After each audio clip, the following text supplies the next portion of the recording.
ये बताइएगा, पी 1/4 काम 10 दिन में करता है, क्यू 40% काम 15 दिन में करता है, आर 1/3 काम 13 दिन में करता है, एस 37.5% काम 17 दिन में करता है।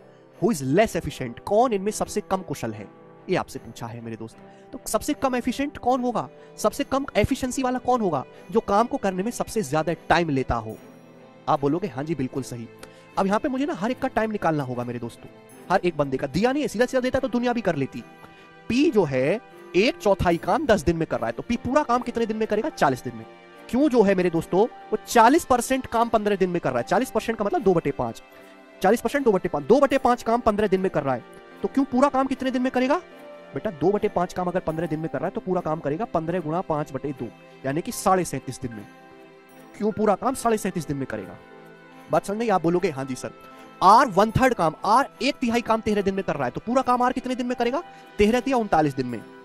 पूरा काम आर 39 दिन में करेगा। अगर हम बात करें एस की, तो एस 37.5% काम करता है 17 दिन में। 37.5% मतलब 3/8, 3/8 काम एस जो नाम का बंदा है वो 17 दिन में करता है एस। तो एस पूरा काम कितने दिन में करेगा, एस पूरा काम करेगा 17 गुणा 8/3 दिन में, है ना। 3/8 जब उधर जाएगा तो पलट जाएगा।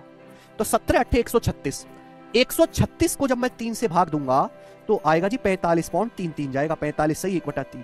तो आपसे पूछा कौन सा आदमी सबसे कम कुशल है। सबसे कम कुशल मतलब कौन से आदमी की एफिशिएंसी सबसे कम है। तो जो आदमी सबसे ज्यादा टाइम ले रहा है उसकी तो एफिशिएंसी सबसे कम होगी। सबसे ज्यादा टाइम इनमें कौन सा आदमी ले रहा है, ये एस ले रहा है। तो एस सबसे कम एफिशिएंट है, सबसे बेकार आदमी है, उसको लात मार के भगा देना चाहिए।